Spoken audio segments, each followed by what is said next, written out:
तो एक्सरसाइज 1.3 के question number 3 पे फिल इन द ब्लैंक्स कह रहा।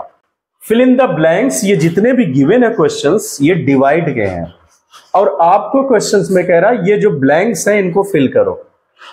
तो 369 में हम कितने से डिवाइड करें कि 369 ही रहे? तो कौन सा ऐसा नंबर है? तो 1 ही से जब डिवाइड करोगे तो उतना आएगा। 1 से डिवाइड करने पर सेम नंबर रहता है, तो 369। तो इसमें क्या फिल करने वाले हो आप? आंसर 1। सेकेंड है -75 डिवाइड बाई कितना कि 1 हो जाए।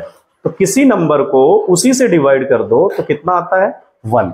तो अगर मैं -75 को 75 से डिवाइड कर दूं तो ये 1 आएगा और माइनस लगा हुआ है पहले से, तो ये 1 हो जाएगा। तो आप फिल क्या करोगे यहां पर?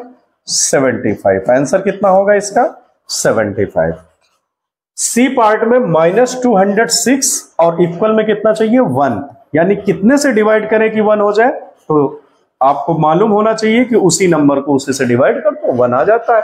बट ये माइनस लगा हुआ है, यहां पर पॉजिटिव चाहिए, तो ऊपर नीचे दोनों माइनस में कर देते हैं। तो आंसर इसका क्या हुआ जो फिल करोगे? -206।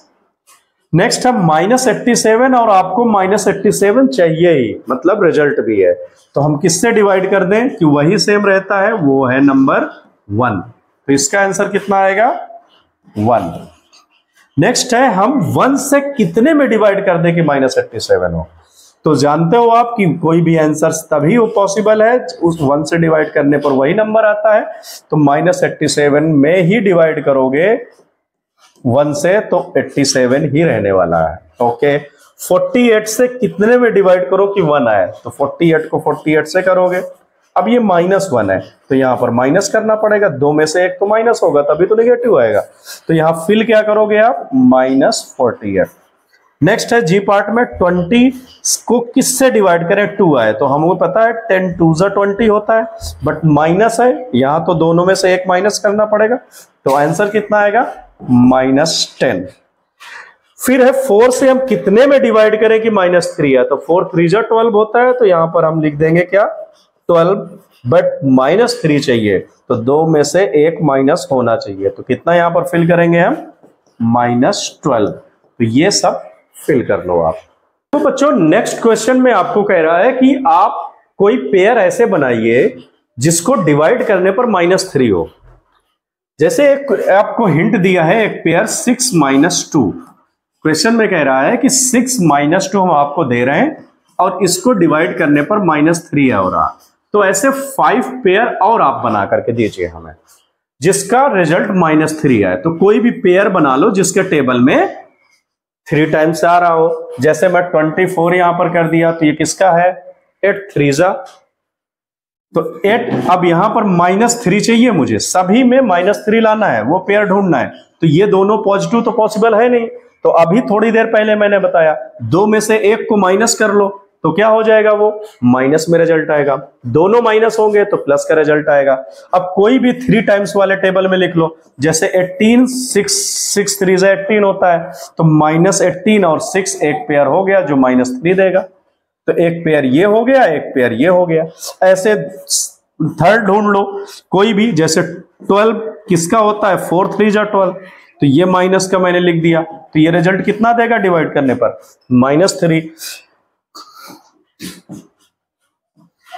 नेक्स्ट और 3 वाले टेबल में जैसे 15 किससे डिवाइड होगा? 5 से, तो -1 को कर लो। 5 3 15, ये भी कितना देगा? -3। 1 2 3 4 एक और बना लो कोई भी। यहां पर 21 डिवाइड किससे होगा? 7 3 तो -3 चाहिए तो -21 कर लो। तो पेयर आप क्या लिखोगे? पेयर में आप लिखोगे, इसमें पेयर में कौन सा? -24, 8। सेकेंड में क्या लिखोगे? -18, 6। इसमें क्या लिखोगे? -12, 4। इसमें -15, 5 और लास्ट में -21, 7। ये क्या है? 5 पेयर्स हैं। आप लिख देना हेंस 5 पेयर्स आर, इसको लास्ट में क्लोज करना। और यहां पर आप डिवाइड कर सकते हो, यहां पर डिवाइड का सिंबल, क्योंकि ये डिवाइड होकर के देंगे ना, ये लो। तो आपने इसमें डिवाइड क्यों किया, क्योंकि ये डिवाइड होकर के -3 देंगे, तो सेपरेटली आपने 5 पेयर लिख लिया। अब जरूरी नहीं है आपका आंसर मैच हो, आपका कोई और क्वेश्चन हो सकता है, 36 और 12 हो सकता है, किसी के टेबल में 3 टाइम्स होना चाहिए, बस याद रखिए। तो 5 पेयर आपने बना दिया, 1 2 3 4 5 पेयर, जिसको डिवाइड करने पर -3 आ रहा है।